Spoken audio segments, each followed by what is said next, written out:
to the place in the middle of the sun. And we'll sing this song, sing it one by one. Hey guys, thanks for tuning in today.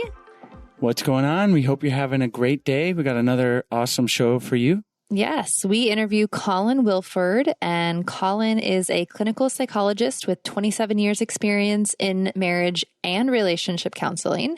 And using his knowledge and experience, Colin has created an online assessment to help new and existing couples understand their potential success or distress and what they can do about it.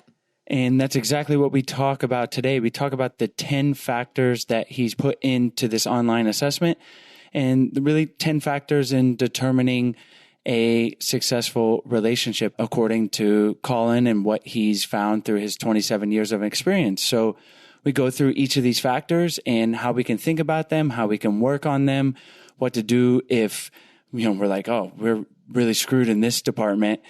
Colin has some great tips and insights into how to begin to work on it and frame our relationships. And he uses examples from his own 27-year marriage and obviously through his work to inform his discussion today. And a lot of these key factors that he talks about, we've actually done, individual episodes on over the last 8 years of podcasts, over the last 300 episodes. So we'll try and link to some episodes that bring more information on, for example, empathy and communication and connection. So if you guys want to learn more, check out those links in the show notes or in the podcast description. And thank you guys so much for tuning in. Enjoy today's show. Today's episode is brought to you by our online course, Spark My Relationship. Do you guys want to create more passion, improve your communication, and build a stronger, more intimate connection with your partner in less than 90 days? Yes, sign me up. Then you guys need to check out our online course, Spark My Relationship. It is an online course, like I mentioned, that we created with over 15 therapists and psychologists to bring you guys the strategies marriage therapists teach their clients. We talk about it on the show. Relationships take work. Sometimes they function pretty easily and you coast along, but we've found the reality is you have to do work sometimes and to make them better, to change them so that they're more satisfying for both partners. And you've made it here. You've made it to listening to our show. So you guys probably already know that a little bit, but what you might not know are the specific tools and exercises that you need to create those lasting and positive improvements in your relationship. And like Chase said, change does not happen on its own. It takes hard work. And that's why we created the course. Spark My Relationship is designed to infuse your life and relationship with fresh passion, skills, and wisdom. And it's a self-paced journey that's perfect for turning up the heat, having some fun together, and revolutionizing your intimacy and communication. And just some tools and strategies that the course includes is how to eliminate unhelpful old habits, develop mindful awareness to help improve your stress management, learn healthy and successful communication tools, create a deeper and more intimate bond, and strengthen your couple microculture, which you will find out what that is. In the future together. So for our listeners only, we're offering a special of $100 off the course.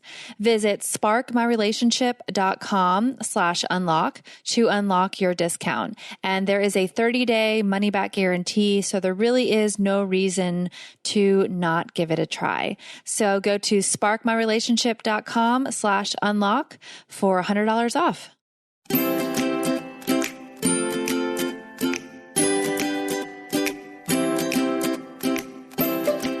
Hi, Colin. Thanks so much for joining us on the show today. Hi, Sarah. Hi, Chase.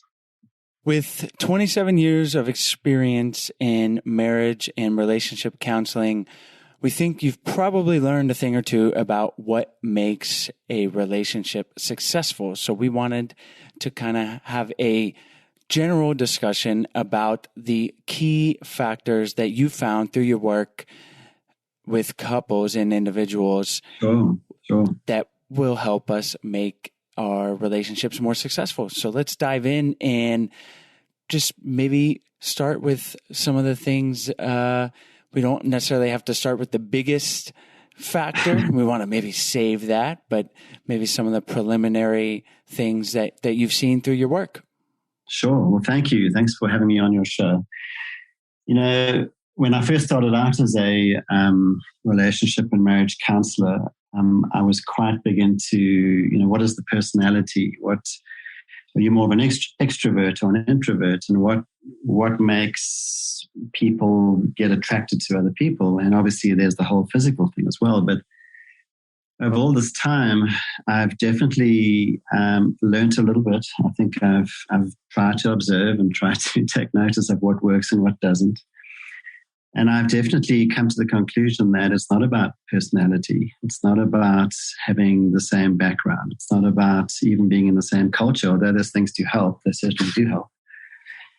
But I've actually come across 10 key areas or factors that I found to be essential in not only connecting with somebody, but maintaining a relationship and making it work. I've been married for 27 years myself, and I have 3 kids.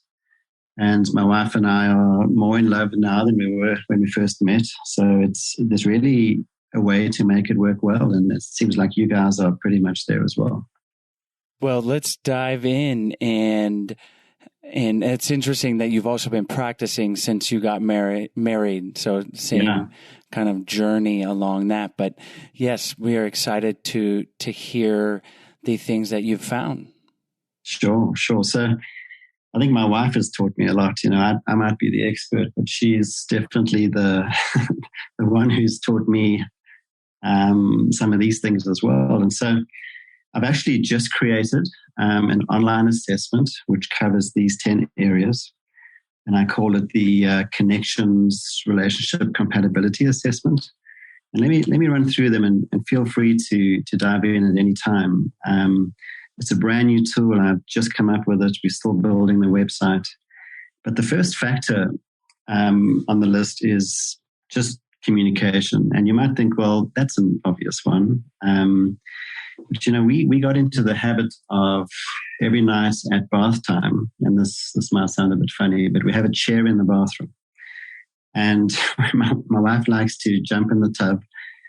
And when she climbs in, I actually sit on the chair and we talk. All throughout our marriage, even though we've had young kids, they're all out the house now. But we would have this bathroom time to catch up and communicate. And we knew every night that was the time. That was the time when I had to turn on the chair, and then when she got out, I jumped in the bath, and then I had a turn to chat to her about, or her to me as well, about what's been going on just for that day.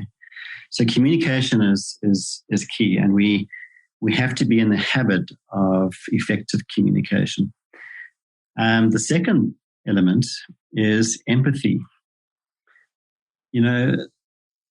We underestimate the power and importance of really trying to understand what our partner is going through and what our wife or husband is going through. It's not good enough just to go, oh, that's terrible. I'm sorry you had a bad day. But when we actually get into, wow, that feels awful. That's frustrating. That's annoying. And they feel understood. Empathy is such a powerful component in maintaining good relationships. The third one is we measure narcissism. And I'm sure in your experience as well, and certainly in mine, as I've seen marriages break down, when we allow egocentric, selfish, and controlling behaviors to get into any relationship, that is most definitely a relationship killer. So that's the third one. The fourth one is emotional expression. This is different to communication. Communication is just general, talking about the day and everything that happened, but emotional expression is such an important component, because I need to tell you how I really feel. I need to tell you what's really going on inside, and to try and have an understanding as to what I'm feeling and what you are feeling. Then the fifth factor, and each one of these factors make up the word connections. It's actually a unique spelling. It's CONEXSIONS. So that's the connections, and the X factor is actually the next component. Now, the X factor is the emotional and physical intimacy. And in the assessment, I asked some very direct questions. In fact, some people are surprised at how direct those questions are. But basically, we have to be connecting emotionally and physically. And we have to be talking about these things as couples. We have to be understanding what our partners need. And it's such an important part in maintaining a healthy relationship. The next factor is all about stress. How do we deal with stress? How do we manage the stresses of our work and of life and of raising kids? And I find a lot of couples, obviously, when they're coming into relationships, they bring with them a whole host of, their family dynamics, their relationships with their parents. They bring with them all these issues which show up in the relationship. And how we deal with stress becomes an important factor. Like my wife and I, as an example, she struggles with stress, and she really, struggles to maintain composure during stressful times. Whereas I'm able to control that, I'm able to manage that, and she turns to me for advice and strength because she struggles through those stressful times. The next one is interests and hobbies. You don't have to have the same interests and hobbies. That's a bit of a fallacy. My wife is an artist. I'm not an artist. I can't even draw stick figures. I like to do mountain biking. She doesn't like mountain biking. But the point is, we do like to do some things together. So we enjoy hiking. We enjoy going on trips. We enjoy vacations together. Obviously, we have to. But you can find hobbies and interests which you connect on. But it's also important to have interests and hobbies that are different. Because that whole concept of maintaining your independence in a relationship is extremely important. One of the famous therapists, and she was a Swiss psychiatrist, and she said that the best definition of love is two independent people choosing to share the majority of their life together, but never losing their independence. And I thought that was interesting. So getting on to the next one, it's what I call optimism.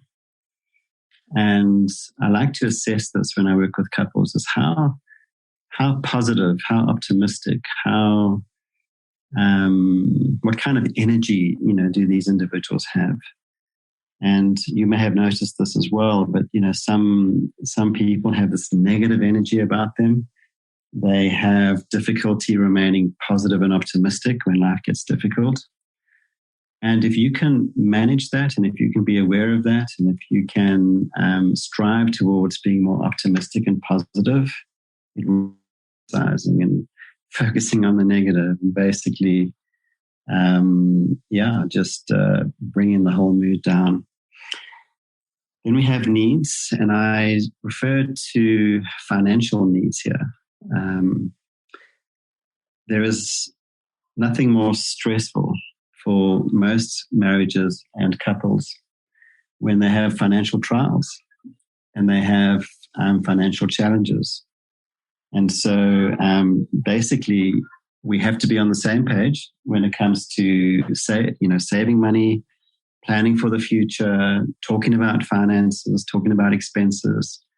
And this is often a topic we don't really address when we meet people. We just fall in love with how they look. We fall in love with how they make us feel and their characters and how we connect. And so we feel like this is going to be a wonderful relationship for the next 50 years. But then when the financial stresses come in, sometimes the best of relationships fall apart.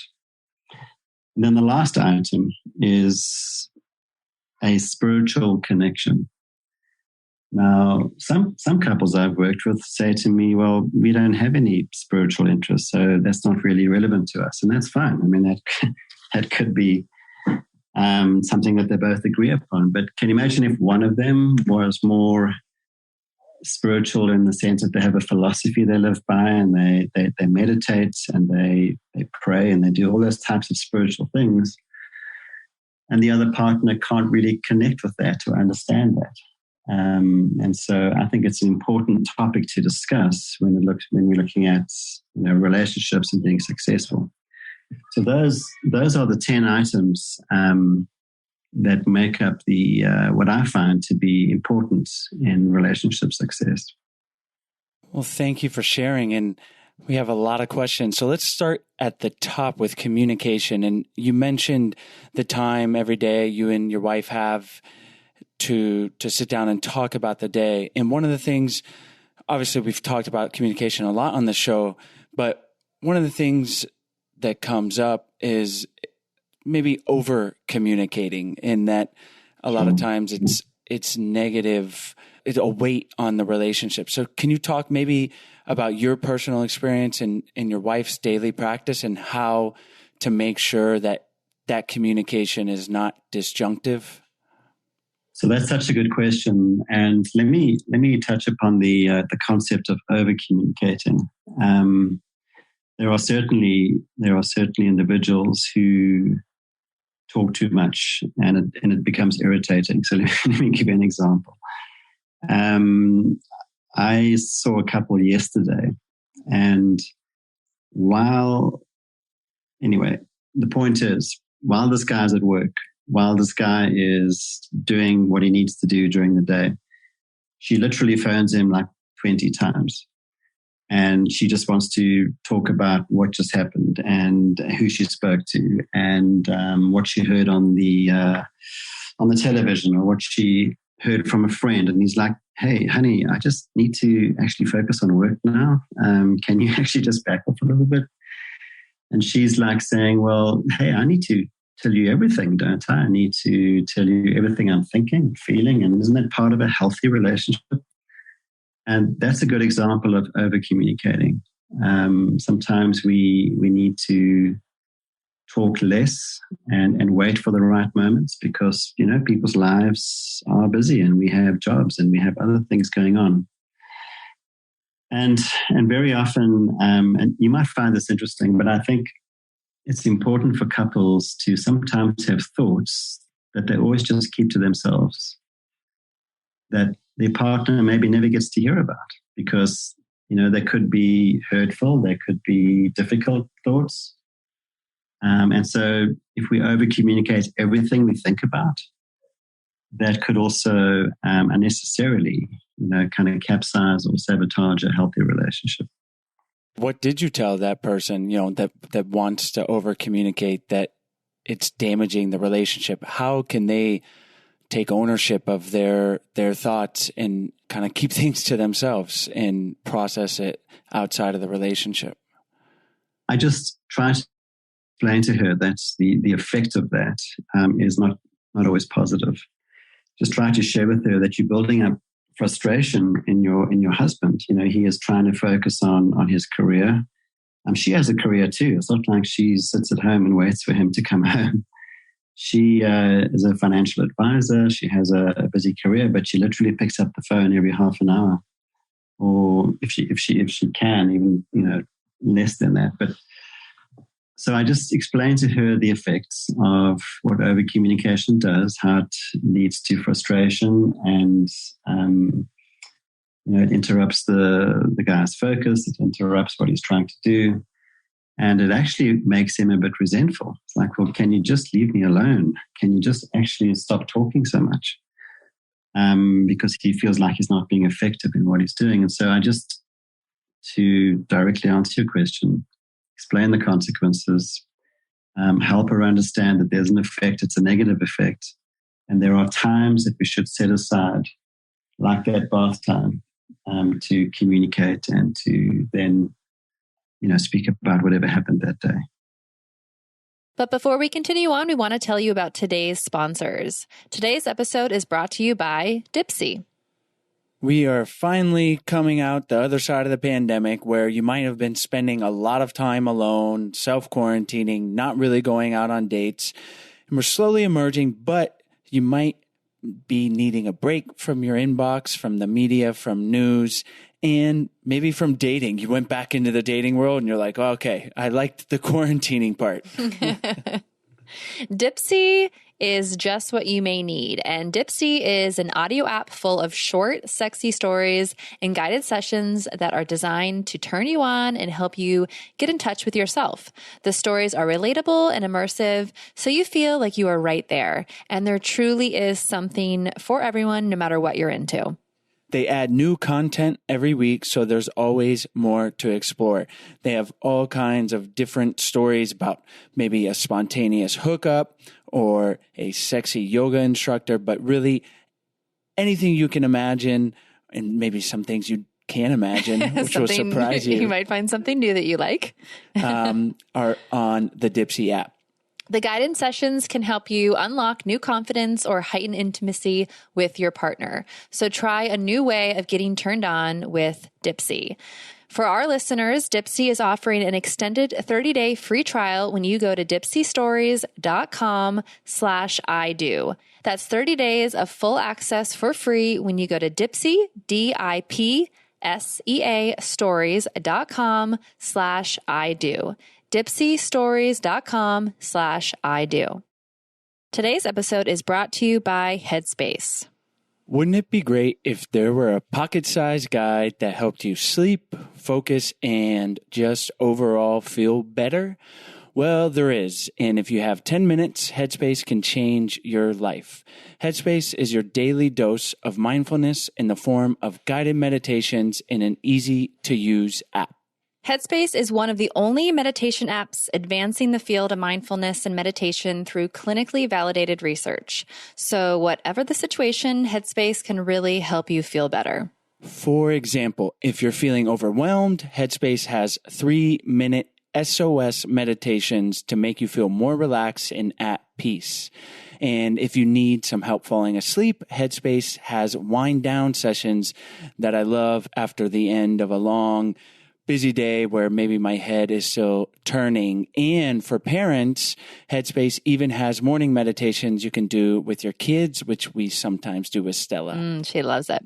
Headspace's approach to mindfulness can reduce stress, improve sleep, boost focus, and increase your overall sense of well-being. We talk about the benefits of meditation all the time on the show and how it can truly transform and help your relationship. I've been using Headspace for a few years now, and I can honestly say that I feel significantly better when I am consistently meditating. I am more patient with Stella, I'm more aware of how I communicate and I speak with Chase and others around me, and it's given me real tools to better handle daily challenges that life throws at us. Headspace is backed by 25 published studies on its benefits, 600,000 5-star reviews, and over 60 million downloads. Headspace makes it easy for you to build a life-changing meditation practice with mindfulness that works for you on your schedule, anytime and anywhere. You deserve to feel happier, and Headspace is meditation made simple. Go to headspace.com/ido. That's headspace.com/ido for a free 1-month trial with access to Headspace's full library of meditations for every situation. That is the best deal offered right now. Head to headspace.com/ido today. Let's talk about the X factor of emotional and physical intimacy. And you mentioned that the questions in your questionnaire are very direct. Can you maybe give us those questions and help our listeners frame how their physical and emotional intimacy might be in their own relationships? Sure. So just some examples of some of the questions. I won't go through every one, but like, for example, I ask in the assessment, is your partner's sexual and physical satisfaction important to you? Another question is, how unselfish are you in that moment? Do you actually see to the needs of your partner, or do you only think about your own gratification? Are you attentive to what your partner is needing and feeling, even though you might not feel like being in that moment? And those types of questions, which are very direct and very sort of pertinent to what is the attitude about intimacy. I speak to couples, and isn't it common where the man goes, well, hey, we just never have enough intimacy, and the wife goes, well, we have plenty intimacy. We talk all the time. We connect. We share feelings, and it's like, no, I just want to have physical intimacy. I miss having that. And so basically, it's asking those kind of questions. What are your attitudes to that? How often is enough? If I can be so direct. What works for both of you as a couple? What doesn't work? And when I do pre-marriage counseling, I get into these kind of questions. Well, what are your expectations? How realistic are your expectations? And what does your partner feel about that? And how comfortable are they with their bodies, with their expression of sexual needs and those kind of things? So it's all those types of direct questions, if that answers your question. How often do couples really need to come back and readdress some of these categories? Because, for example, intimacy may change over a 20-year relationship, intimacy needs, or their interest in hobbies. So how does that play out in a long-term relationship? Well, it always changes, and you're exactly right. I mean, my wife and I have been married for a long time. Obviously, patterns change, circumstances change. But I find it extremely important to keep talking about these things, because although frequency and patterns and circumstances change, we can't just not speak about them. We have to be addressing them. And so I do have couples who come back to me and go, well, hey, we're actually a bit frustrated right now. All started great. Everything was fantastic. It was like a forever honeymoon, but now whoever's speaking, I'm frustrated. I'm not sure I'm happy with what's going on. And so I try and explain that up front, that it's always going to change. That's just part of a long-term relationship. But if we stop communicating and we stop finding out what our partner needs, that's when we start to have breakdowns. There's like a cycle of trust, as I call it.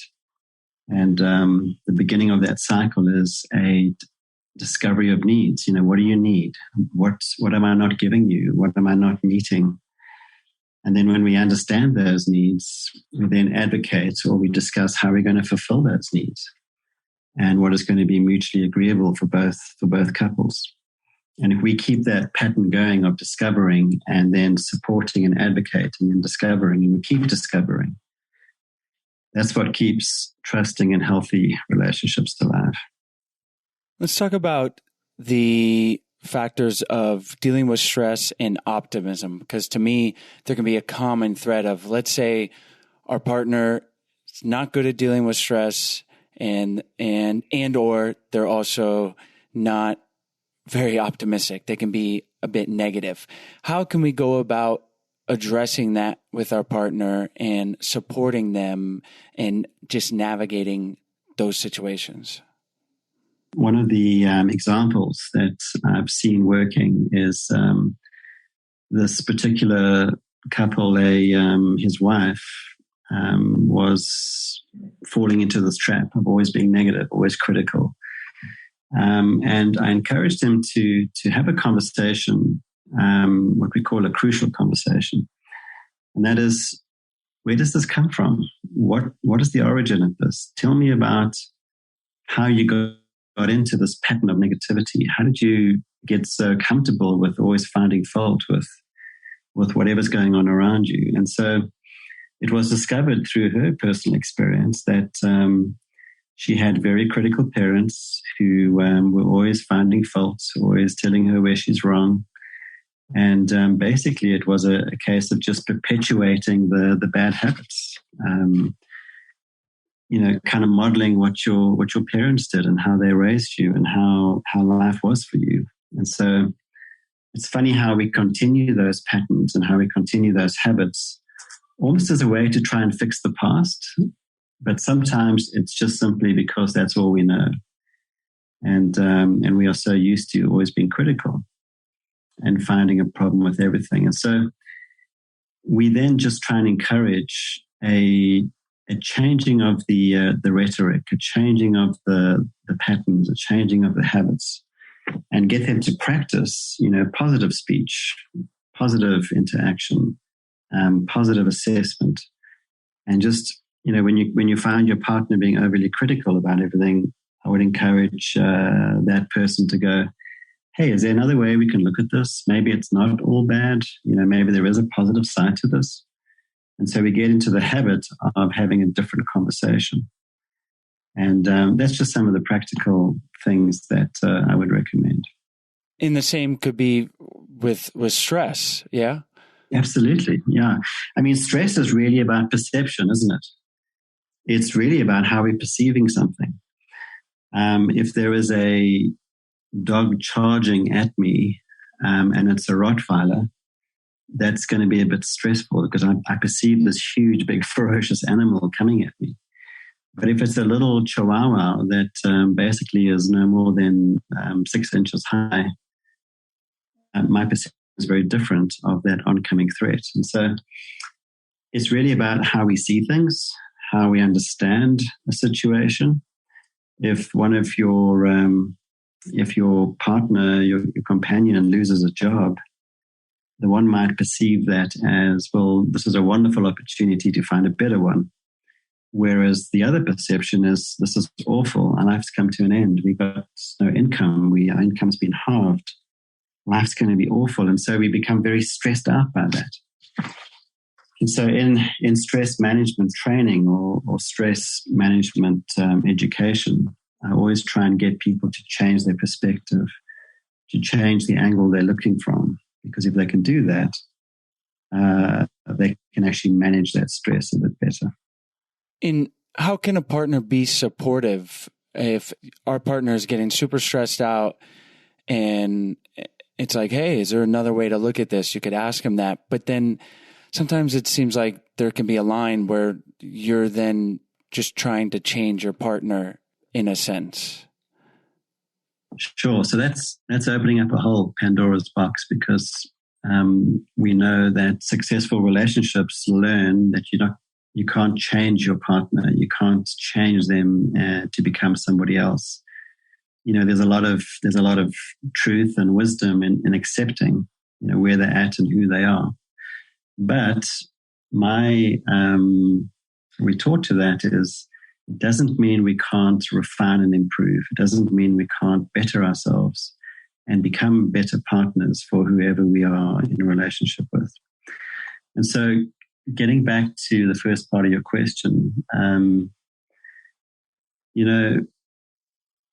when that individual starts to understand that, hey, maybe I am just bringing everything down. And I've had discussions like this with so many people, and they do gain that insight. They go, actually, you're right. I do kind of bring the whole mood down, and I need to, if they're humble enough to accept that feedback, they agree that they need to maybe think differently and make some adjustments.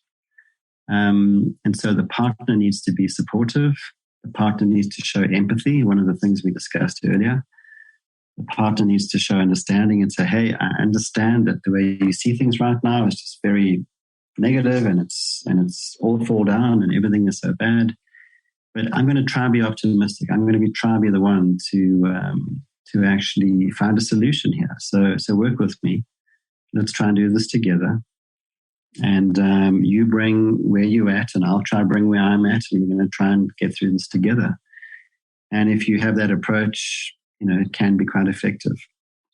You mentioned earlier a definition of love that you heard of being two people sharing a life but not losing their independence. How can we practice that? My wife and I are at the stage now where we have this empty nest syndrome going on. All our kids are at the house, it's just her and I. Every Tuesday she goes to art. every Friday afternoon, I get off work early and I go for a bike ride, or I go drive up the canyon and just kind of spend time by myself. And so what we both encourage each other to do is whatever you feel like doing, whatever you enjoy doing, where you don't necessarily need your partner with you, go and do that. And go and do it weekly. Go and do it daily if you have to. My wife has a close friend who's a neighbor, and they go walking pretty much every morning. Can you imagine if I was a husband who said, "Hey, no, I need to come with you guys. I don't like that." And then tomorrow, she is spending the afternoon with friends. They're going off to a market, and I need to respect that and step away and say, "Well, do that as often as you want to, because that's just for you and your friends." And so it's respecting and recognizing that as individuals, we have relationships outside the marriage, we have friendships, we have interests, we have things we like to do. I'm more of an introvert, as hard as it may be to believe, being a psychologist, but I am an introvert. My wife is the extrovert, and she always wants to have people around, and sometimes I find that uncomfortable. And so I make sure that I spend time on my own, so I can get my own energy from being on my own, where she gets energy from connecting with other people. And so we just respect that space, and I think it's vital that we understand what each other need to do and to allow them to do that as much as they need to. Well, thank you for that, Colin. And I think that's a great way to wrap up. And thank you for sharing all of these key factors, a lot for us and our listeners to think about. Before we say goodbye, can you tell our listeners where they can find you online? And if there's anything that we skipped over or maybe you want to emphasize? Sure. So I currently run a business called Wilford Skulls, and the spelling of that is my last name, which is Wilford, and SEHOLES, wilfordskulls.com. And if you go onto that website, you will find me and all the contact information. In addition to that business that I run, which is training and testing and people development, I then also am involved in a private practice, which basically where I see these clients and patients. That's the best way to contact me. We're still trying to create this new website for this connections assessment. It's brand new. And so that is not finished yet. But my wilfordskulls.com is the best way to get hold of me. And my email there is colin.wilford@wilfordskulls.com. Wonderful. We'll have the link to your website in the show notes and in the podcast description. And again, thank you so much for taking the time to come on the show today. Thank you for your time. I appreciate it. And if you need any further input or help, just let me know and I'll try and add some, hopefully, information that you can use. Thanks so much for tuning in to today's show, guys. As always, the links will be in the podcast description as well as on the show notes on our website at idopodcast.com. And while you're on our website, we hope you guys check out our free 14-day Happy Couple Challenge. It's a challenge where we send you a daily email for 14 days with easy, doable challenges to help strengthen and improve your relationship.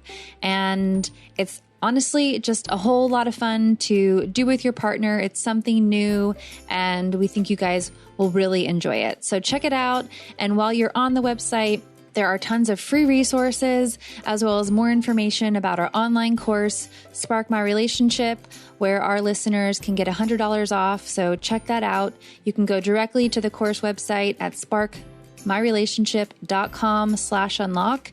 And that's where you can get the $100 off. So thank you guys for tuning in, and we'll see you next week.